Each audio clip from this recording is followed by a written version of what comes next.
Hi there, my name is Karen, and originally today I was going to talk to you about the Epic of Gilgamesh. And this week instead, I am going to talk to you about homeschooling, which I was not necessarily planning to talk about on this channel, but I think I will. I think I will talk about homeschooling and see if anyone cares to listen to me ramble about that. So today I will be going over the curriculum that I've been using. I have a preschooler and a first grader. This is going to be a common theme with homeschooling if you're new to it. And if you're already doing it and you're more experienced than I am now, then you already know. You are not necessarily on the same curriculum as your child's grade. We started preschool for my son a little early, and it's in the same way with my daughter with grade school. Where they are is not necessarily totally on preschool and first grade stuff, and I believe we will be finished with most first grade level curriculum by November or December, and we'll be fully moving into second grade. We're already on some second grade curriculum, and then with preschool, we're starting a certain amount of kindergarten, and I guess I'll explain that as we get to it.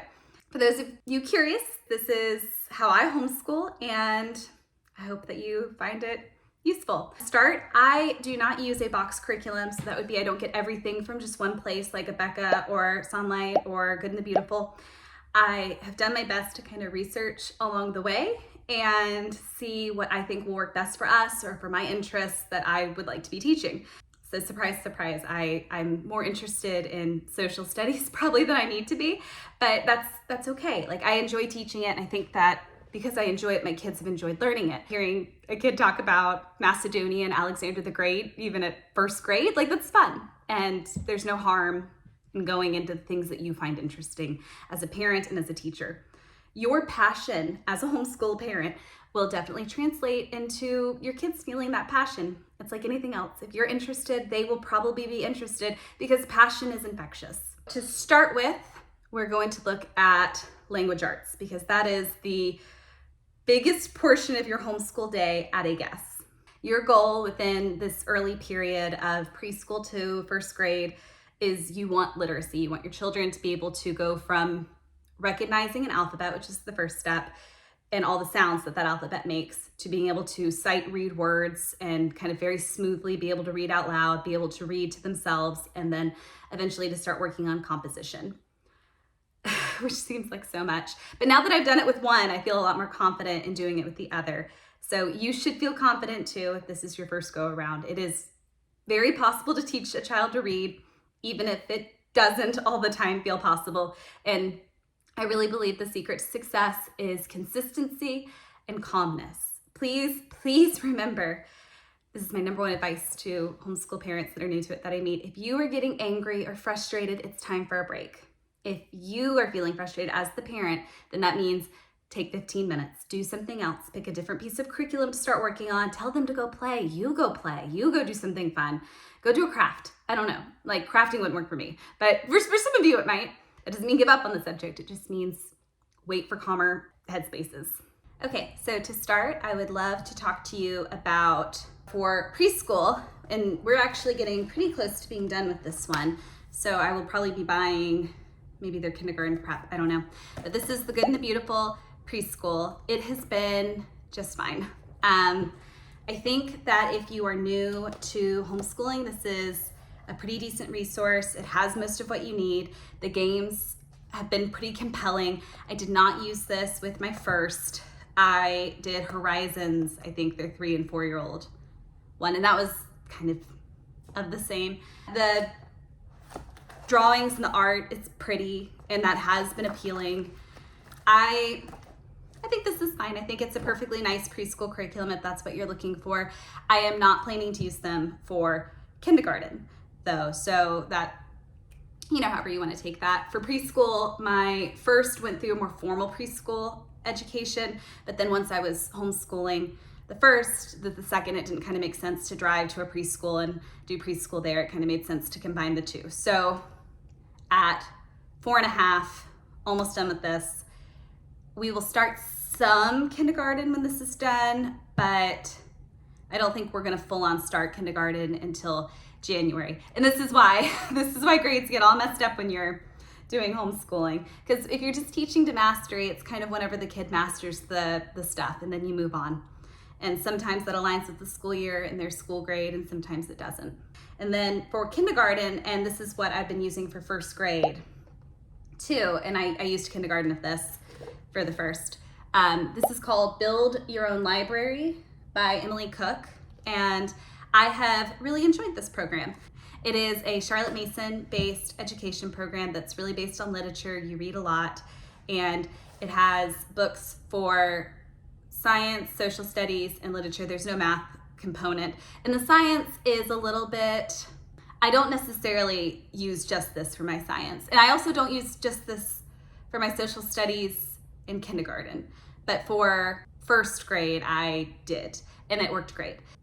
So I am a homebrew, I call it homeschooler, so I kind of like pick and choose what I like. And the great thing about something like this, which is a Charlotte Mason style, and for the record, I bought the PDF and then I printed it.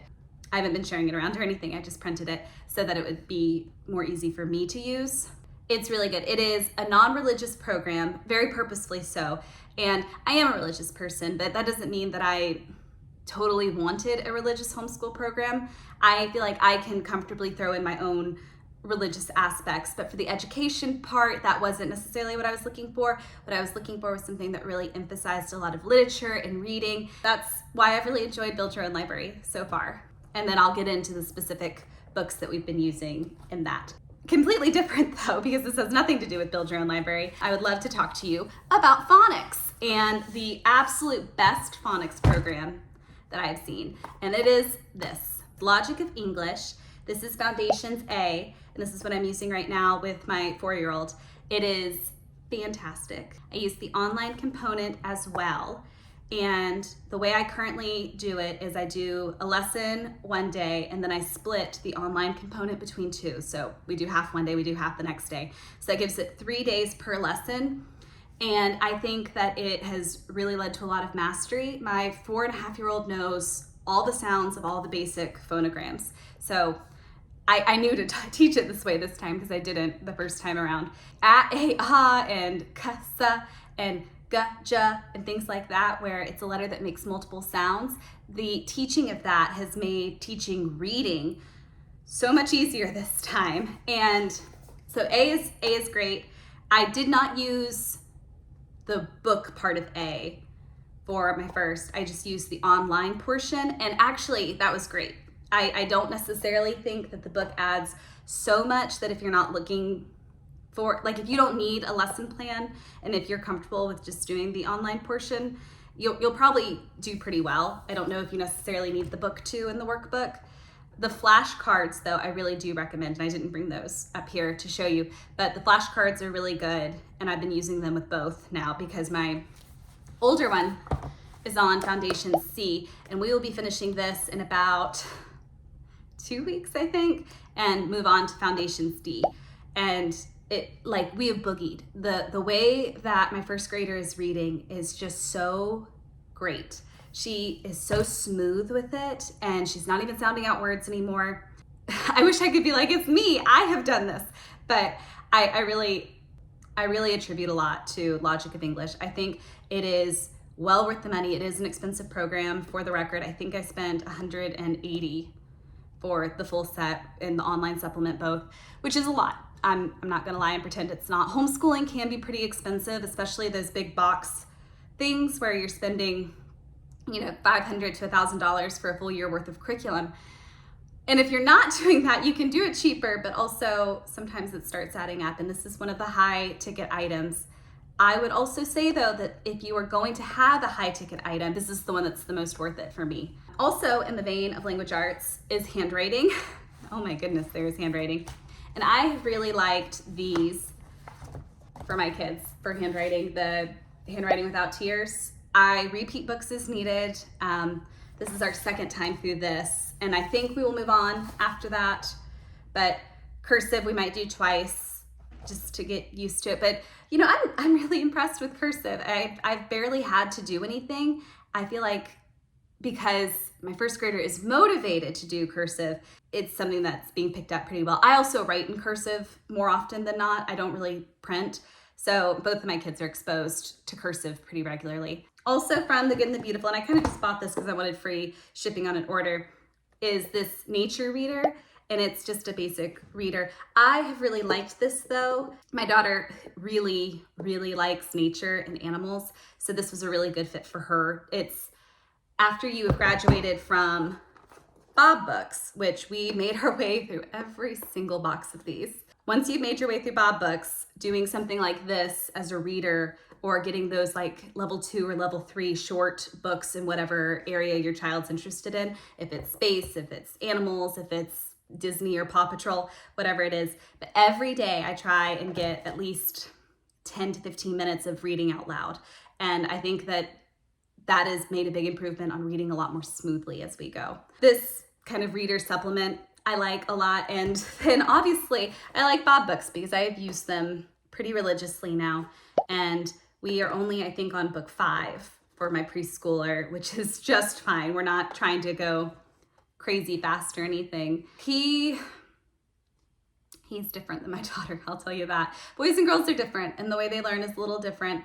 I think that because I made sure he knew his phonograms first, it has been easier to help teach him how to sound out a word, and he's starting to get to the point where he can blend, and that's been a big change.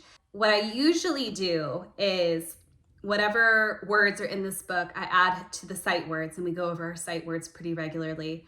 And then once we get through enough of these that I feel confident that he's able to start sounding out words that are in the Bob books, that's when we move on to flashcards. And these were just ones that I ordered online from Amazon for like $10 or $15. And this is the purple is the kindergarten level. And what I did with my daughters, we made our way through kindergarten through 3rd grade. And then once she could read all of the words, what we did is they transitioned into being spelling words. And that's also been a really good fit. I think her spelling's gotten pretty good considering, and the way we do it is we just go through 9 cards a day, and what she knocks out is what she spells right on the first try with no help, and we get to knock it out. And then once she's knocked out all from a certain grade level, we move on to the next. And then sometimes I'll pull the trickier words from that grade level and we'll go back and do a little refresh review. So that's spelling and sight words and reading. And then we're starting to get into the point with 1st grade where I'm getting her to sit down for like 15 minutes and kind of quietly to herself pick out a book that's at her grade level to just look at and to read. And then if it's one that I know decently well, I can ask her a few questions about the text. You really are spending so much time on reading. I think that that's the most important part of kindergarten and 1st grade is reading, and then eventually composition. The last portion of language arts that I do for my daughter right now is poetry. My son hears it too. And this is a component of the Build Your Own library curriculum. And we read through poetry. In kindergarten, it was a zoo poetry book, which was animals, and she really liked that. And this year is nature poetry. But now it's with the added component of memorization. And if you are a religious person, you might choose to do scripture, you might choose to do the Psalms or something like that. And I think we might do Psalm 23 soon. We've really enjoyed doing the nature poetry. She's got a few memorized. I think she's got about 8 poems memorized at this point. And I think by the end of the book, she should have 10 or 11. And she really knows them. Whenever we walk our dog, we just go over them together. And I've memorized them too now, which is kind of fun. I haven't had to memorize poetry since I was in school doing like poetry and prose.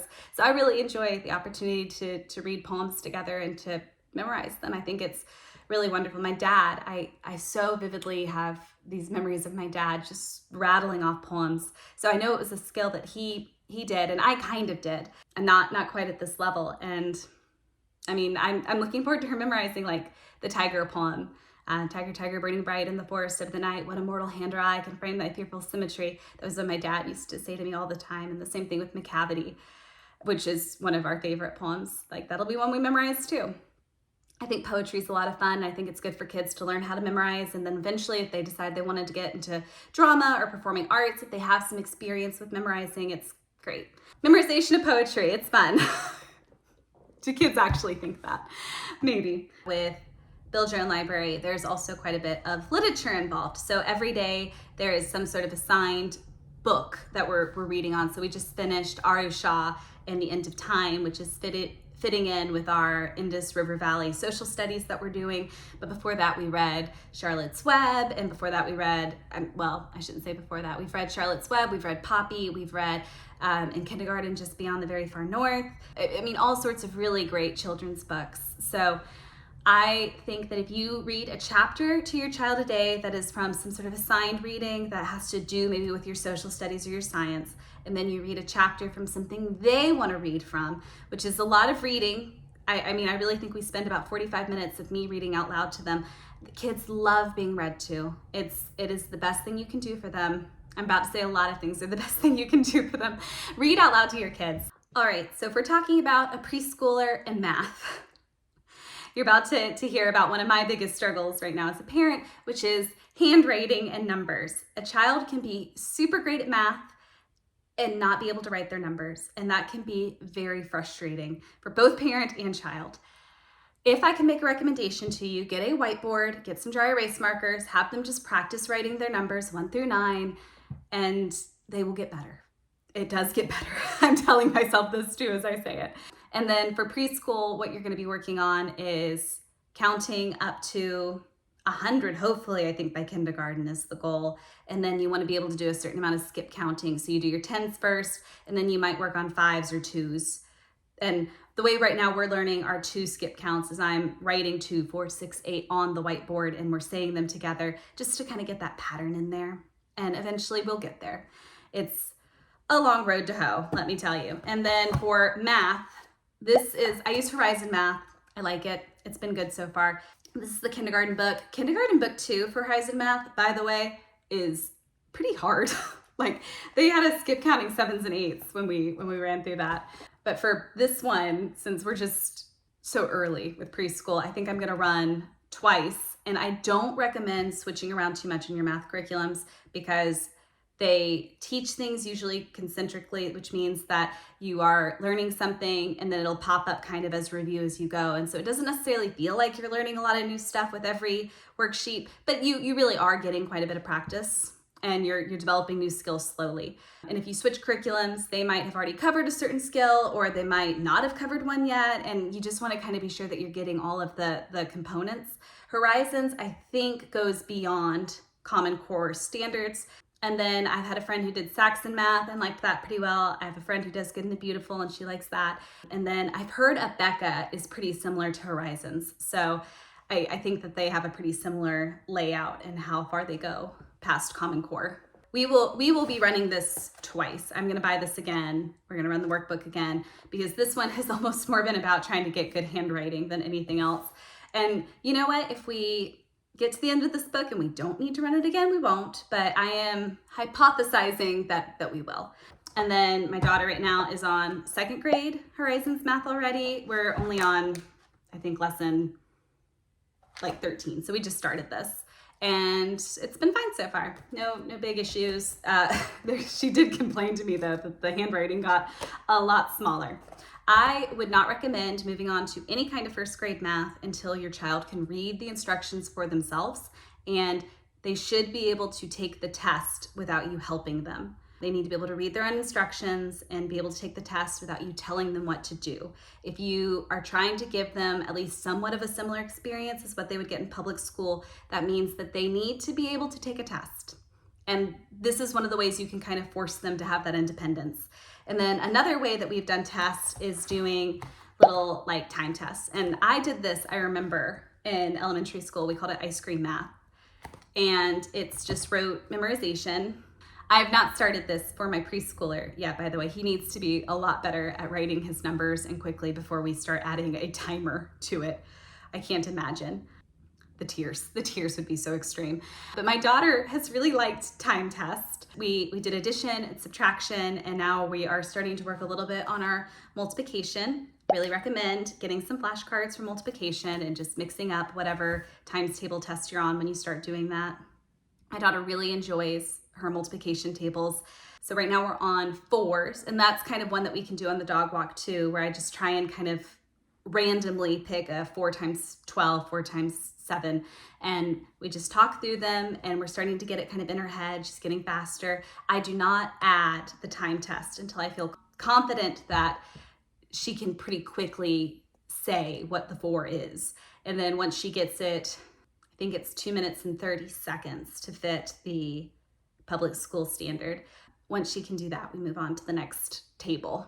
So we're moving slow, we're not going fast or anything, and I'm trying to push, but within her limits, so it's something that she's still enjoying.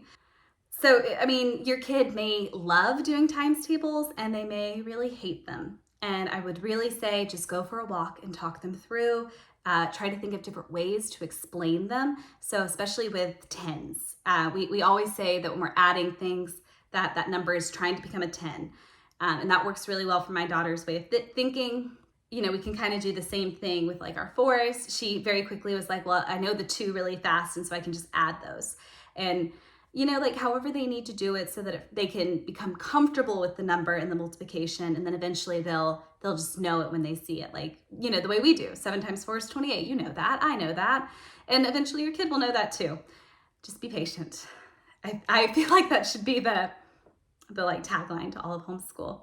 Just be patient, they'll get it. You just gotta do it consistently and with a good attitude as best you can. And then the other component of math that I would really recommend you get is to get a clock, because this is one of my least favorite things to teach, but it is necessary. They should be able to read an analog watch.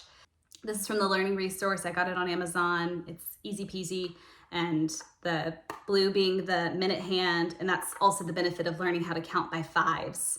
For Horizon Math, they cover a lot of clocks, so it's just good to have this on hand so you can kind of demonstrate how the time moves.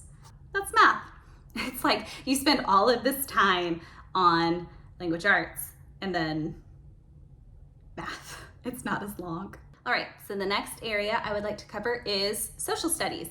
And I kind of have done 2 separate things for social studies. The first is this one, and this is what I'm running right now for my preschooler, and it's called Exploring the World Through Story. This was a PDF that I had printed at Office Max. And Exploring the World Through Stories, I've just gotten the first one. I haven't gotten the B or anything. Is we run through Aesop's fables, a few of them, and then these how or why stories. And then it asks just a few questions about comprehension. And if you kind of go with the Charlotte Mason style, what you're doing is you're trying to get them to retell you the story in their own words to kind of show that they have comprehended some part of it. And a 4.5-year-old does not necessarily want to do that. So that's not been the smoothest thing. But the other reason I've really enjoyed running this, or I did before, is because we go over cardinal directions, the continents, the oceans, and then I fit in address and phone number. So those are kind of good preschool things to get. You want them to know phone number, you want them to know address, you want them to know where they live. And then if you can kind of get them familiar with a globe and a map and be able to point to the different continents by the time they start kindergarten, like that's all good stuff, recommended. And then for Build Your Own Library, which I ran for kindergarten with my daughter, the first kind of social studies curriculum is basically geography. You visit each continent and kind of the countries within, and then you're exploring different literature or children's books that are from there, and then different food and different animals. So it's kind of just all geography based. So if they already have an idea of the different continents, it makes it a lot easier to go and explore the different cultures. But for first grade, since we've already done that, we're moving on to ancient times, which I was really quite excited to cover. And this book is from Pandia Press, which is an absolutely great resource. And this one's called History Quest Early Times. It is such a great social studies curriculum for a child. I think that this would go well for even like an 8 or 9-year-old. It mostly goes in order of when the civilization was happening, and then you get like a history hop where you're visiting a person who would have lived in that time. They kind of tell you what it was like to live in that time. And as a kind of an extra resource, we've been using A Child Through Time, which is how a different child would live at each place. And they've really enjoyed looking through this just to see the pictures and seeing, you know, how a child in the Stone Age would live. And then the other social studies component that I'm a really huge fan of is this Usborne Encyclopedia. And you read through it. It's got a lot of really bright pictures, and this one's about like the city of Athens, and it's the layout of the city and the polis. And so if we're reading about Athens in here, then we get to touch on Athens in here. And this is a book that will be used for the next year's curriculum also, so it's going to go through the Middle Ages. The other component of this, and what I really like about Usborne, is that this has internet links. So when I go onto Usborne's website, I am able to look at this book, go to the page that we're reading, and they have all these links listed to different interactive websites or to YouTube videos. We just watched one on Hinduism and like the history of Hinduism, and then at the same time we looked at one about Buddhism and how like Buddha's story went down. It had these really cute animations. It funnels you to some really great resources. That's social studies. And before I totally jump into science, let me caveat that I run math and language arts every single day, and I do most components of them every day. But science is something I do usually twice a week, and social studies I do in very small chunks every day, but it's usually not more than me reading 3 pages of something.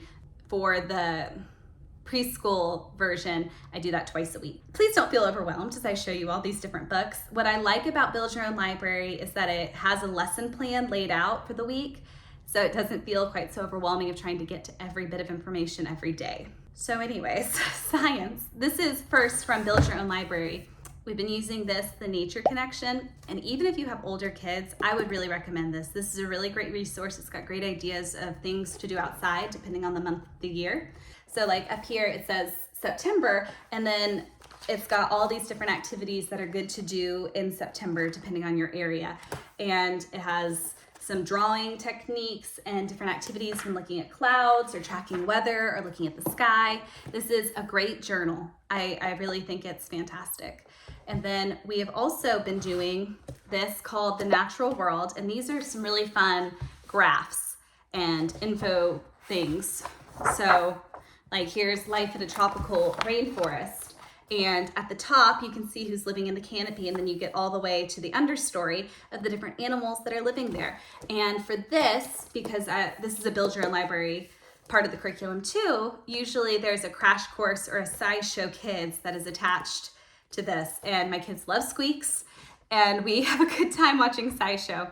Thank you, John and Hank Green, for all of that you do with Crash Course and SciShow. Those are invaluable resources, and they're really a lot of fun to watch.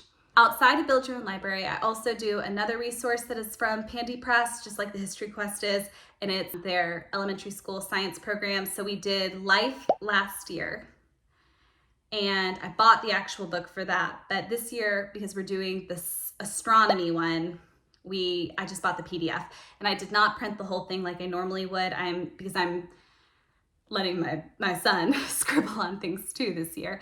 We go through the experiment for both, and the science is fun, and it's got a lot of recommended books that are in the library, so we'll order that with our like weekly library pickup. We just finished the unit on light and how light moves, and that was fun, and talking about light being in a wave. And I don't expect them to totally understand that, but you know, we had a fun time talking about waves, and there were 2 Magic School Bus ones that had lights as waves and then sounds as waves, and kind of illustrated what that looks like. And then there was a lab where you had to race a flashlight to another person, and obviously the flashlight wins because the speed of light is so fast. Little experiments that we do once or twice a week, and then we're getting into the universe now. And I have a friend that has done the Sonlight science, where they kind of package it and they just give it to you, and you pull out what you need for an experiment for the day. So this is not prepackaged. I have to obtain what I need for the experiments. So that's how we do science, art. So we did 13 artists children should know, and this was part of the Build Your Own Library curriculum. And now we're working on 13 art techniques that a child can know. And I really have enjoyed teaching these. This is the equivalent of me getting to do crafts, because I've tried to just get the medium and let them play in it. Watercolors was a lot easier than others. We did not do oil for obvious reasons. But you know, we had like air dry clay, so we're sculpting, they could sculpt. And you know, it was really fun because we were out somewhere and my daughter saw a Monet and she knew it was a Monet. And I was like, oh my gosh, it's working. You know things. That's art. And then the other miscellaneous thing is typing, which is one of the few computer things that we do. I use Typing Land, and it works on the iPad with a keyboard, or you can buy it from Steam to do on a PC. And I learned to type on Jumpstart Typing. Where are the Jumpstart games and why can't I have them? They were fantastic as a kid and they are nowhere to be seen now, and I don't want to do apps. We do this instead. So Typing Land is good. It's been working. She's understanding the concept of typing. My son is super jealous and can't wait to start typing, but we are, I think, a little too young for that for now. Yeah, that's what resources I am using right now for homeschooling. I think that we will start sometime in November our next Build Your Own Library, which is going to be medieval times. I'm not sure what the science will be, but I mean, other than we'll continue on with the astronomy, but I don't know what Build Your Own Library science is in that one. You can buy a lot of these books used, and I have, and it's been a good fit. I haven't felt like I've had to break the bank with literature, and a lot of them even are at the library. So that's preschool and first grade. Let me know if you have any questions or if you have any suggestions. I'm always open to hearing what other parents are up to. Thank you so much for your time. Bye.